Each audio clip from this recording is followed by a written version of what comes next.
Viewers welcome to Andhraprabha నేను మీ Uma. So మన అందరి లైఫ్లో రెగ్యులర్గా ఇంట్రెస్టింగ్గా అందరూ మనం చూసేది ఏంటో తెలుసా? గాసిప్స్ అండి. ఎస్, ఎప్పుడు ఎక్కడ అది వర్క్ ప్లేస్ అయినా విలేజ్ అయినా ఎక్కడైనా అందరూ గాసిప్స్ కోసం ఈగర్గా వెయిట్ చేస్తూ ఉంటారు, గాసిప్స్ చెప్పుకుంటూ ఉంటారు. సో అలాంటిది ఈరోజు మనమైతే గాసిప్ మూవీ డైరెక్టర్ వైభవ్ గారితో ఉన్నాం.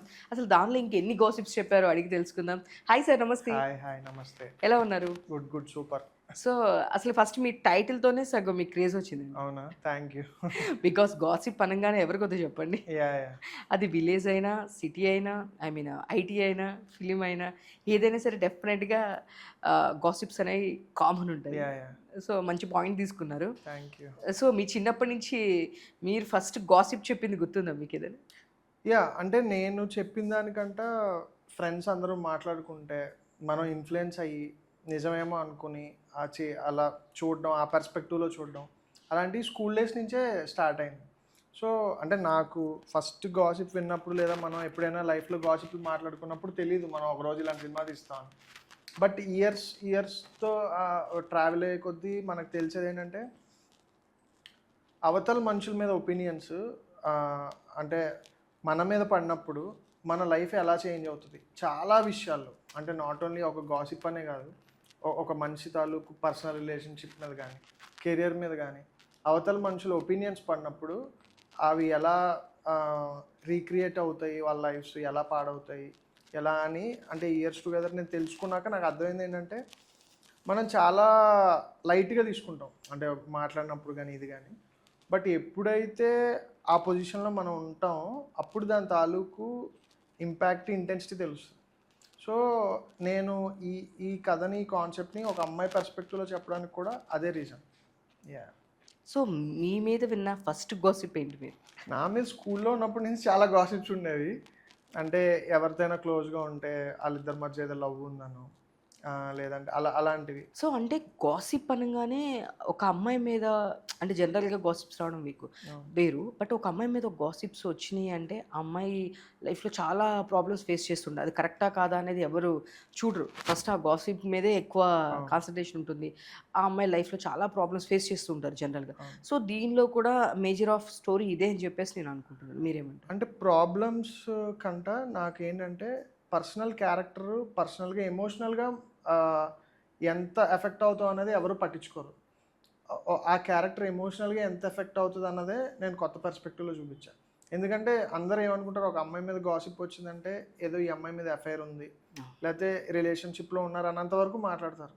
ఇంటర్నల్గా వాళ్ళ ఎమోషన్స్ ఎలా ఉన్నాయి, అసలు వాళ్ళ రియల్ లైఫ్ ఏంటి, రియాలిటీలో ఏం జరుగుతుంది, అందరు మాట్లాడుకునేది ఎంతవరకు నిజం అనేది ఎవరు ఆలోచించరు.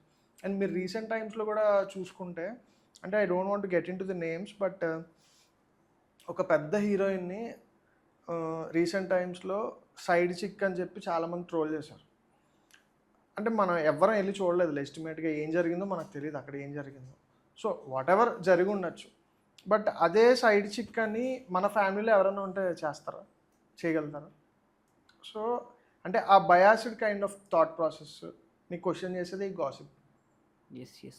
సో అంటే డెఫినెట్గా మనం ఒక స్టోరీ తీస్తాం లేదా మన మైండ్కి వచ్చింది అన్నప్పుడు దాని బ్యాక్ డెఫినెట్గా మనకి ఫస్ట్ ఇలాంటి స్టోరీ తీద్దాము అన్నప్పుడు ఆ ఇన్సిడెంట్స్ కానీ లేదు సమ్ స్టోరీస్ కానీ మనం చూసినప్పుడు రిలేటబుల్ అయినప్పుడే మనం దాన్ని ప్రాక్టికల్గా తీసుకురావడానికి ఎక్కువ ఛాన్సెస్ ఉంటుంది.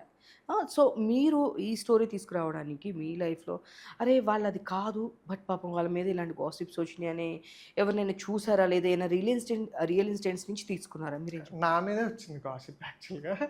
సో నా మీద వచ్చాకనే నేను ఫస్ట్లో చాలా లైట్ తీసుకున్నా. బట్ తర్వాత చుట్టుపక్కల వాళ్ళు అంటే అది ఏ స్టేజ్కి వెళ్తుందంటే ఇనీషియల్ స్టేజ్లో ఇద్దరి మధ్య ఏదో ఉందనే స్టేజ్ నుంచి తర్వాత మాట్లాడుకోకపోతే నేను రాత్రి గొడవైంది అందుకే ఇద్దరు మాట్లాడుకోవట్లేదు, లేకపోతే వీళ్ళిద్దరి మధ్య ఇంకో ఎవరు వచ్చారు, లేదా అదే అమ్మాయి మనతో క్లోజ్గా ఉండకుండా ఇంకో అబ్బాయితో క్లోజ్గా ఉంటే ఈ అబ్బాయిని వదిలేసి ఆ అబ్బాయి దగ్గరికి వెళ్ళింది అన్నాం. సో ఈ కైండ్ ఆఫ్ ఎక్స్పీరియన్సెస్ నేను ఫేస్ చేశాను అంటే పర్సనల్గా.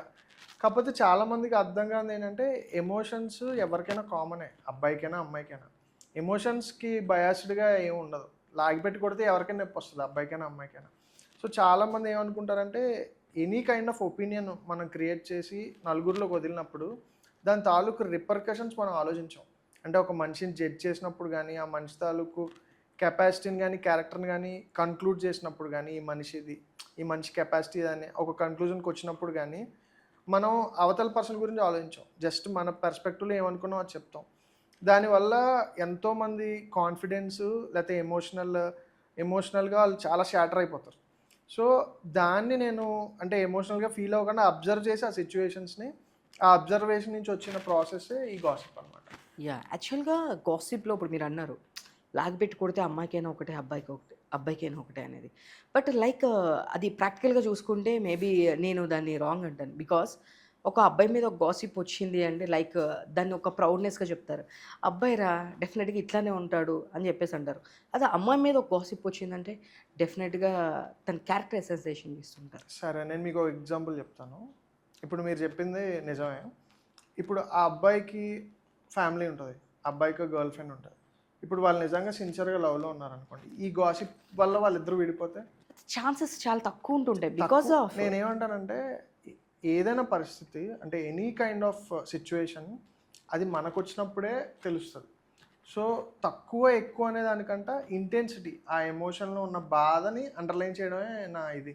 అండ్ మీరు అబ్జర్వ్ చేస్తే చాలామంది అబ్బాయిలు అమ్మాయిల కంటే ఎక్కువ వల్నరబుల్, బట్ బయట పెట్టుకోరు. ఎందుకంటే సొసైటీ అలా డిజైన్ చేసింది, అబ్బాయి ఇలా ఉండాలి, అబ్బాయి సెన్సిటివ్గా ఉండకూడదు, అబ్బాయి సెన్సిబుల్గా ఉండకూడదు, అబ్బాయి అంటే చాలా రఫ్గా ఉండాలి, స్ట్రాంగ్గా ఉండాలి, అమ్మాయి అంటే ఇలా ఉండాలి అని. సో నా సర్కిల్లో నా ఫ్రెండ్స్ చాలా మంది చాలా ఎమోషనల్, అమ్మాయిల కంటే ఎమోషనల్. సో నేను అదంతా అబ్జర్వ్ చేసాక కూడా బట్ నేను అమ్మాయి పర్స్పెక్టివ్ తీసుకోవడానికి కారణం ఏంటంటే మోర్ కైండ్ ఆఫ్ సోషల్ సెటర్లో ఇది ఒక ఫ్యామిలీ డ్రామా ఉంటుంది. డ్రామాలో ఏంటంటే అబ్బాయి లైఫ్లో డెసిషన్స్ మ్యాక్సిమం తనకు తను తీసుకోగలుగుతాడు, బట్ అమ్మాయికి వచ్చేటప్పుడు అందరి తాలూకు ఇన్ఫ్లుయెన్స్ ఇంపాక్ట్ అమ్మాయి మీద ఉంటాయి. అమ్మాయి ఏం చదవాలి, ఏం బట్టలు వేసుకోవాలి, ఏ కాలేజ్కి వెళ్ళాలి, ఈ ఊర్లో ఉండి చదువుకోవాలా వేరే ఊరు వెళ్ళి చదువుకోవాలా, ఫర్ ఎగ్జాంపుల్ అమ్మాయి సినిమాలో సోషల్ మీడియాకి వస్తారంటే రావచ్చా రాకూడదా. సో ఇవన్నీ ఉంటాయి. అదే ఒక అబ్బాయి చేయాలంటే కన్విన్స్ చేస్తాడు, ఏదో గొడవపడో ఏదో సంథింగ్ అది. సో ఆ సిచ్యువేషన్స్ అన్ని బేస్ చేసుకుని అది బయాస్డ్గా ఉండదు ఎమోషన్ అనేది చెప్పడమే నా ఇంటెన్షన్. సో అంటే దీనిలో ఇనిషియల్గా మీరు హీరోయిన్కి నేరేట్ చేసినప్పుడు తన రియాక్షన్ ఏంటి? తన లైఫ్లో ఏదైనా అవును ఇది నిజమే నాకు కనెక్ట్ అయింది జరిగింది. యాక్చువల్గా. చాలా అంటే వర్క్ స్పేస్లో ఉన్నప్పుడు నా మీద కూడా అలా వచ్చే దానివల్ల నేను ఎఫెక్ట్ అయ్యాను, అందుకే చాలా ఎక్కువ కనెక్ట్ అయ్యాను తను కూడా చెప్పింది యాక్చువల్గా. ఓకే. అంటే తననే కాదు, నేను స్టోరీ జనరల్గా ఇండస్ట్రీలో పీపుల్ చెప్పినప్పుడు అప్పుడు కూడా మోస్ట్ కనెక్టెడ్ పాయింట్ ఇది యాక్చువల్గా. ఎవరి లైఫ్లో అయినా మనం ఐదర్ గాసిప్ మాట్లాడతాము లేకపోతే గాసిప్లోనే ఉంటాం, రెండిట్లో ఏదో ఒకటి జరుగుతుంది. ఈ రెండిట్లో లేకుండా ఎవరి లైఫ్ ముందుకు వెళ్ళదు. సో అందుకని మోస్ట్ కనెక్టెడ్ పాయింట్ అని అందరూ అంటే స్టోరీ పరంగా ఎవరికి ఏం క్వశ్చన్స్ లేవు యాక్చువల్గా. ఓకే. సో అంటే లైక్ మీరు చెప్పారు ఒక ఫ్యామిలీ డ్రామా కూడా ఉంటుంది అన్నట్లు మాట్లాడారు బిఫోర్. సో దీంట్లో ఒక ఫ్యామిలీ డ్రామాతోనే దీని క్యారెక్టర్ లీడ్ చేస్తూ లైక్ ఇది ఉమెన్ ఓరియంటెడ్ అనుకోవచ్చు, లైక్ ఫ్యామిలీ డ్రామా అనుకోవచ్చు. అంటే కథ మొత్తం అజంతా అనే క్యారెక్టర్ చుట్టూ తిరుగుతుంది. ఖచ్చితంగా హీరోయిన్ సెంట్రిక్ ఫిలిం, అందులో డౌట్ లేదు. But more than it's a story driven film. So అమ్మాయి లీడ్ చేస్తున్న అదర్ క్యారెక్టర్స్ కూడా మోస్ట్ క్రూషియల్ రోల్ ప్లే చేస్తాయి.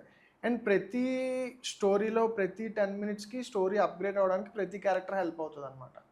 So in that way it's a completely story driven, అమ్మాయి లీడ్ చేసే ఒక క్యారెక్టర్ ఉన్న ఫిలిం అనమాట. సో చూసుకుంటే కనుక ఇలాంటి టైప్ ఆఫ్ దీనిలో ఆపోజిట్ పర్సన్స్ని కూడా వెరీ స్ట్రాంగ్ పర్సన్స్ తీసుకోవాల్సి ఉంటుంది. ఎగ్జాక్ట్లీ. బికాజ్ ఎందుకంటే మనకి ఇక్కడ పాజిటివ్ సైడ్ అమ్మాయి ఎట్లా ఉంటుందో నెగిటివ్ సైడ్ కూడా అంతే ఇంపాక్ట్ చేసేవాళ్ళు కావాలి, క్రియేట్ చేసేవాళ్ళు ఈ మూవీకి వచ్చేటప్పటికి. సో దీనిలో ఎవరు ఉంటారు అంటే ప్యాడింగ్ అనే వాళ్ళు ఎవరు ఉన్నారు, ఇట్లా ఎవరైనా పర్టికులర్ విలన్ ఉన్నారా, లేదంటే ఇట్లా సొసైటీలో జస్ట్ చూపిస్తున్నారా అంటే ఏం చెప్తారండి? అంటే నేను ఆలోచించినప్పుడు కూడా ఎనీ కైండ్ ఆఫ్ మనకు ఒకరి మీద ఒక అభిప్రాయం కలగడానికి ఫస్ట్ మన థాటే దానికి కారణం, మనకు వాళ్ళ మీద వచ్చే ఆలోచనే. సో ఫ్యామిలీలో ఉన్న క్యారెక్టర్సే ఇన్ఫ్లుయెన్స్ అయ్యి ఒక అమ్మాయి లైఫ్ని కానీ అమ్మాయి క్యారెక్టర్ని కానీ జడ్జ్ చేస్తే అది ఎలా టర్న్ అవుతుంది అనేది. అండ్ ఇంకోటి గాసిప్ క్రియేట్ చేయడానికి ఒక 4 క్యారెక్టర్స్ని తీసుకున్నాం. వాళ్ళని మోస్ట్ న్యాచురల్గా ఉంటారని కామన్ పీపుల్నే తీసుకున్నాం. అంటే ఫస్ట్ ఎక్కువ నోన్ ఆర్టిస్ట్ని కాకుండా చాలా తక్కువ తెలిసిన ఆర్టిస్ట్నే ఇంటెన్షనల్గా తీసుకున్నాం, ఎందుకంటే ఆ ఇమేజ్ మళ్ళీ డిస్టర్బ్ చేయకుండా ఉండాలని. అంటే ఒక ఆర్టిస్ట్ అనే ఇమేజ్ ఉంటే మళ్ళీ ఆ గాసిప్ చేసింది అది రియలిస్టిక్గా ఉండదని. అండ్ సెకండ్ థింగ్, రవివర్మ గారు మామయ్య క్యారెక్టర్ ప్లే చేశారు. సో మీరు అబ్జర్వ్ చేస్తే ఆయన చాలా ఇంటెన్స్ రోల్స్ చేశారు. ఆయన ప్రీవియస్ ఫిలిమ్స్ చూస్తే ఆయన పెర్ఫార్మెన్స్ కానీ ఇది కానీ. సో ఆయన మేజర్ ఐ మీన్ లైక్ ఆయన ఇంటెన్సిటీ అండ్ ఆయన కైండ్ ఆఫ్ ఒక ఇన్సెక్యూరిటీ, ఒక ఫిజికల్లీ ఛాలెంజ్డ్ క్యారెక్టర్లో ఖచ్చితంగా ఆయన చాలా అంటే ఒక కైండ్ ఆఫ్ డిఫరెన్స్ తీసుకొచ్చారు రాసుకున్నప్పటికీ, ఆన్ సెట్స్ వెళ్ళినప్పటికీ. అండ్ విజయాదిరాజ్ గారు ఫాదర్ క్యారెక్టర్ చేశారు. సో ఆయన చేసినప్పుడు కూడా ఆయన ఫస్ట్ టైం ఈ కైండ్ ఆఫ్ క్యారెక్టర్ చేయడం. సో మొత్తం అంటే ఏదైతే 3 పిల్లర్స్ అనుకున్నామో, రాశి, మామయ్య రవివర్మ గారు, ఫాదర్ విజయాదిరాజు, వీళ్ళ ముగ్గురు హైలైట్ అవుతారు సినిమాకి. యా. ఓకే. సో, అంటే ఇప్పుడు నౌడేస్ ఎట్లా ఉందంటే అది పాన్ ఇండియా సినిమా అయినా, చిన్న సినిమా అయినా అండ్ ఓటీటీలో వచ్చే ఒక చిన్న సిరీస్ అయినా సరే, ఆ స్టోరీ బాగుండకపోతే ఎంత పెద్ద హీరో ఉన్నా, ఎవరున్నా ఈరోజు ఎవరు చూడట్లేదు. లైక్ థియేటర్స్‌కి అయితే ఫుట్‌ఫాల్ చాలా తక్కువుంది. అవును. సో, డెఫినెట్‌గా మన మూవీ దీనిలో ఒక యూనిక్‌గా ఉంటేనో, లేదు అంటే క్లోజ్ టు హార్ట్ ఆ ఎమోషన్‌ని మనము అక్కడ చూయించగలిగితేనే తప్ప ఆడియన్స్ ఎవరు థియేటర్స్‌కొచ్చే ఇది లేదు. అవును. బికాస్ ఆఫ్ హై కాస్ట్ ఉందని చెప్పేసి ఎవరు రావట్లేదు. సో, మీ దానికి రావాలి అంటే ఆడియన్స్ మీరు మిగతా మూవీస్‌కి మీ దానికి యూనిక్‌గా చూపిస్తారు అంటే ఏం చూపిస్తారు? సింపుల్ థింగ్ అండి. ఫస్ట్ అయితే ఈ జాన్రా ఇప్పటిదాకా అంటే ఈ మధ్య కాలంలో ఈ లాస్ట్ 10 ఇయర్స్‌లో సోషల్ సెటైర్ అనే జాన్రా ఎవరు టచ్ చేయలేదు. హ్మ్. అందరూ కమర్షియల్ థింగ్స్ చేశారు, రకరకాలు చేశారు, కానీ సోషల్ సెటైర్ ఎవరు టచ్ చేయలేదు. సెకండ్ థింగ్ ఏంటంటే, ఇప్పుడు హీరోస్ ట్రెండ్‌లో వెళ్తున్నప్పుడు ఒక హీరోయిన్ సెంట్రిక్ ఫిలిము, స్టోరీ ఉన్న ఫిలిము, అండ్ మీరు అబ్జర్వ్ చేస్తే ఆడియన్స్ మైండ్ సెట్ కూడా మారింది.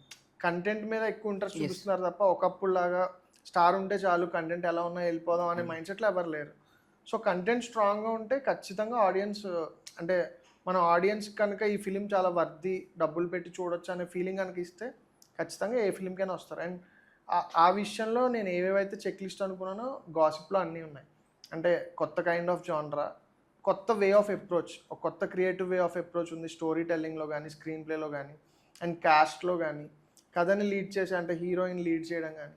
So too many new factors ఉన్నాయి. ఆ న్యూ ఫ్యాక్టర్స్తో పాటు కంటెంట్ కనుక కనెక్ట్ అయితే ఖచ్చితంగా it will be huge success. So, అంటే ఆన్ పేపర్ ఉంది వేరు, సెట్స్ మీదకొచ్చినప్పుడు వేరు. Yeah. సో, చాలా డిఫరెంట్ ఉంటుంది. సో, మీరు ఆన్ సెట్స్ మీద ఫేస్ చేసిన ఛాలెంజెస్ అంటే ఏమున్నాయి సార్? అంటే ఎప్పుడైనా సరే రైటింగ్లో ఉన్నప్పుడు మనం ఊహించుకొని ఒక సోఫా ఇలా ఉంటుంది, ఈ సోఫాలో హీరోయిన్ కూర్చుంటుందని రాసుకుంటాం. ఆన్ సెట్కి వెళ్ళినప్పుడు ఆ సోఫా మనం అనుకున్నట్టు ఉండదు, లేదా ఆ పర్టికులర్ సిచ్యువేషన్, ఆ హౌస్ ఏదైతే మనం అనుకుంటామో అది అనుకున్నట్టు ఉండదు. బట్ అయినా కూడా కొన్ని డేట్స్ వల్ల లేకపోతే ఫినాన్షియల్ కన్స్ట్రైన్స్ వల్ల ఖచ్చితంగా చేయాల్సి వస్తుంది. చేస్తున్నప్పుడు ఏంటంటే ప్రాక్టికల్గా వచ్చే దాంతో కూడా ఏదైతే సీన్లో మనం ఎమోషన్ కన్వే చేసామో ఆ ఎమోషన్ తేడా రాకుండా చేయడమే ఛాలెంజ్. సో ఖచ్చితంగా ప్రతి సినిమాకి ఎంతో కొంత కాంప్రమైజ్ అవుతారు, అవ్వకుండా చేయడం చాలా టఫ్ ఇప్పుడున్న సిచ్యువేషన్లో. సో, మీరు కూడా కాంప్రమైజ్ అయ్యారు. ఖచ్చితంగా నేనే ఈ సినిమాకే కాదు, ముందు చేయబోయే సినిమాలు కూడా ఖచ్చితంగా అవుతాం. అవ్వకుండా సినిమా చేయలేం. ఎవరైనా నేను అస్సలు అవ్వలేదంటే ఖచ్చితంగా అబద్ధమే, ఎందుకంటే అది హైలీ ఇంపాసిబుల్. ఎందుకంటే టూ మెనీ పీపుల్ కలిసి చేసే పని ఇది. సో ఒక్కొక్క మనిషి తాలూకు మైండ్ సెట్ ఒక్కోలా ఉంటుంది. అండ్ ఒక మనిషి లేట్గా రావడం వల్ల కూడా చాలా కాంప్రమైజ్ అవ్వాల్సిన పరిస్థితులు ఉంటాయి. అంటే ఒక పెద్ద సీన్ రాసుకుంటాం, పొద్దున్న రావాల్సిన మనిషి మధ్యాహ్నం వచ్చాడు అనుకోండి, ఖచ్చితంగా మనకున్న టైంలో దాన్ని ది బెస్ట్ ఏం చేయగలం అని అప్పటికప్పుడు డెసిషన్ తీసుకుంటాం. సో రైటింగ్ పరంగా అయితే నేను అంటే దీని వరకు 90% అచీవ్ చేయగలిగాను. నేను ఏం రాసుకున్నానో ఈ ఫిలిం 90% అచీవ్ చేయగలను. చిన్న చిన్నవి ఇంకా ఏ ఫిలింకైనా ఉంటాయి ఛాలెంజెస్, అది ఇన్విటబుల్. అది సో, ఇది మొత్తం ఎక్కడ స్టోరీ అంతా ఎక్కడ తీశారు? అంటే ఎన్ని లాంగ్వేజెస్ చేస్తున్నారు సార్? స్టోరీ అంతా హైదరాబాద్లోనే తీసాము. సో ప్రెజెంట్ అయితే ఫస్ట్ తెలుగులో రిలీజ్ చేస్తున్నాం, బట్ ఓటీటీకి వెళ్ళినప్పుడు మల్టిపుల్ లాంగ్వేజ్ చేద్దాము, డబ్ చేద్దామని ప్లాన్ అయితే ఉంది. సో స్టోరీ అంతా హైదరాబాద్లోనే, అంటే హైదరాబాద్ నేటివిటీలోనే ఒక మిడిల్ క్లాస్ అమ్మాయికి జరిగే ఒక స్టోరీ అన్నమాట. సో, అంటే మీరు ఫస్ట్ ఇండస్ట్రీకి వద్దాము, ఇట్లా డైరెక్టర్ అవుదాము ఇట్లా Yeah. అని మీ ఇంట్లో చెప్పినప్పుడు మీ ఇంట్లో వాళ్ళ రియాక్షన్ అంటే బికాస్ ఆఫ్ ప్రెజెంట్ ప్రతి వాళ్ళు ఇండస్ట్రీ అనగానే అక్కడ సక్సెస్ రేట్ చాలా తక్కువ ఉంటుంది. అవును. సో, వాళ్ళనే కాదు ప్రతి ఫ్యామిలీ కొంచెం అవును. ఇది ఎందుకు మనకెందుకు అక్కడ మనకి తెలియదు కదా, అవసరమా, సక్సెస్ రేట్ చాలా తక్కువ ఉంటుంది. సో, ఇట్లాంటివన్నీ ఉంటాయి, టైం వేస్ట్ అవుతుంది కెరియర్లో. ఇప్పుడు బయట ఎవరికైనా చెప్పాలి అంటే కూడా మా వాడు ఇండస్ట్రీలో ఉన్నాడంటే కూడా ఎందుకు అట్లా అని అడిగే వాళ్ళు చాలామంది ఉంటారు. అవును. సో, ప్రాక్టికల్గా మీ పేరెంట్స్ నుంచి ఎట్లాంటి ఇది వచ్చింది అంటే ఇనిషియల్ స్టేజ్? నేను బిలీవ్ చేసేది ఏంటంటే middle class or above middle class family ఎవరైనా సరే మనం పేరెంట్స్కి చెప్పినప్పుడు ఖచ్చితంగా అపోజ్ చేస్తారు. అపోజ్ చేయడానికి కూడా వాళ్ళకి ఒక పర్టికులర్ రీజన్ ఉంటుంది, ఊరికనే అపోజ్ చేయరు. ఇంకొకటి ఏంటంటే నేనేమంటానంటే ఏ పేరెంట్కి కూడా కొడుకు వచ్చి హీరో డైరెక్టర్ అయిపోతానంటే ఇష్టం లేకుండా ఏమి ఉండదు. ఖచ్చితంగా ఆబ్వియస్గా చాలా హ్యాపీ ఫీల్ అవుతారు. బట్ ఆ పొటెన్షియల్ మనలో ఉందని, ఆ క్యాపబిలిటీ మనలో ఉందని కన్విన్స్ చేసే రెస్పాన్సిబిలిటీ మనది, అది వాళ్ళది కాదు. మనం జస్ట్ చెప్పాం కాబట్టి వాళ్ళు యాక్సెప్ట్ చేయాలని అని ఎంతో కొంత మనం ప్రూవ్ చేసుకోవాలి. వాళ్ళకి బిలీవ్ అంటే వాళ్ళు నమ్మగలిగేలా చేయాలి. అండ్ అంటే అపోజ్ చేశారు కదా అని చెప్పి రాడికల్గా వచ్చేయడం చాలా ఈజీ. బట్ నేనేం క్వశ్చన్ చేస్తానంటే 20 ఏళ్ళు పెంచిన పేరెంట్స్ని నువ్వు కన్విన్స్ చేయలేనప్పుడు కొత్తగా ఎవరినో కలిసి నువ్వు కన్విన్స్ చేసి ఆడితో 2 కోట్లు 5 కోట్లు ఎలా పెట్టించగలుగుతావు? అంతే కదా. 20 ఏళ్ళు మీ అమ్మా నాన్నని నువ్వు కన్విన్స్ చేయలేకపోతున్నావు ఒక డెసిషన్ మీద. మరి కొత్తగా ఒకడు నిన్ను నమ్మి డబ్బులు పెట్టాలంటే నువ్వు ఎలా కన్విన్స్ చేయగలుగుతావు? సో నీ ఫస్ట్ ఛాలెంజ్ అక్కడి నుంచే స్టార్ట్ అవుతుంది. నువ్వు ఎప్పుడైతే ఇంట్లో కన్విన్స్ చేసావో తర్వాత ఆటోమేటిక్గా ఇక్కడ కన్విన్స్ చేయగలుగుతావు. నేను అందరికీ అదే చెప్తా, ఎవరైనా ఏడీస్కి కానీ లేకపోతే చాలామంది వచ్చి వద్దాం అనుకుంటున్నావు అన్న, ఇంట్లో టఫ్గానే ఉంటుంది, ఆబ్వియస్గా టఫ్గా ఉంటుంది. అదే నువ్వు తీసుకోలేనప్పుడు ఇండస్ట్రీకి వచ్చి ఎలా సర్వైవ్ అవుతావు? సో అది నేను బిలీవ్ చేశాను. ఓకే. సో ఇండస్ట్రీలో మీకు సపోర్టింగ్ అంటే ఎవరున్నారు? అంటే లైక్ స్టార్టింగ్ నుంచి వచ్చిన దగ్గర నుంచి లైక్ వీళ్ళు మాకు మెంటర్ అని గానీ, లేదు ఫ్రెండ్స్ అని గానీ, ఐ డిస్కస్ ఎవ్రీథింగ్ ఫర్ అంటే తనతో టు బి అంటే వెరీ హానెస్ట్, మెంటర్షిప్ అనేది క్రియేటివ్ ఫీల్డ్లో అంత వర్క్ అవుతుందని నేను బిలీవ్ చేయను. ఎందుకంటే ఇప్పుడు లెటెస్ట్ నేను ఒక డైరెక్టర్ దగ్గర వర్క్ చేశాను. ఆ డైరెక్టర్ వర్కింగ్ స్టైల్ ఒకలా ఉంటుంది అండ్ ఆయన ఎన్నుకునే జానరాస్ ఒకలా ఉండొచ్చు. సో నా మైండ్లో జానరా ఆపోజిట్ సైడ్లో ఉండొచ్చు. సో మోర్ దెన్ మెంటర్షిప్, ఒక కైండ్ ఆఫ్ ఒక పర్టికులర్ సిచ్యువేషన్లో ఏదైనా ప్రాబ్లం వచ్చింది, అడ్రస్ చేయాలి లేదా గైడెన్స్ కావాలన్నప్పుడు నేను ఎవరితో అయితే వర్క్ చేశానో, లెటస్ ఇప్పుడు అడివి సాయి కిరణ్ గారు, ఆయన దగ్గరికి వెళ్తాను. అండ్ నెక్స్ట్ రామ్ వంశీ అని రైట్ నౌ అభిషేక్లో ఇండియా హౌస్ అని ఫిలిం చేస్తారు. ఇద్దరం కలిసి చాలా కో రైటింగ్ చేసాం చాలా ఫిలిమ్స్కి. సో తన దగ్గరికి వెళ్తాను. సో ఫ్యూ పీపుల్ ఉన్నారు, if something is very necessary అన్నప్పుడు ఒక 2-3 ఉన్నారు. ఓకే. సో ఇనీషియల్ స్టేజ్‌లో మీరు ఛాలెంజెస్ అంటే చెప్పారు. రైటింగ్‌లోకి, ప్రాక్టికల్‌కి ఇట్లా డిఫరెన్స్ ఉంటుందని. హీరోయిన్ అనేది ఫస్ట్ తినే చూస్ చేసుకున్నారా? లేదు అంటే ఇట్స్ లైక్ ఆప్షనా? వేరే వాళ్ళు సెలెక్ట్ చేసుకొని ఇటొచ్చారా?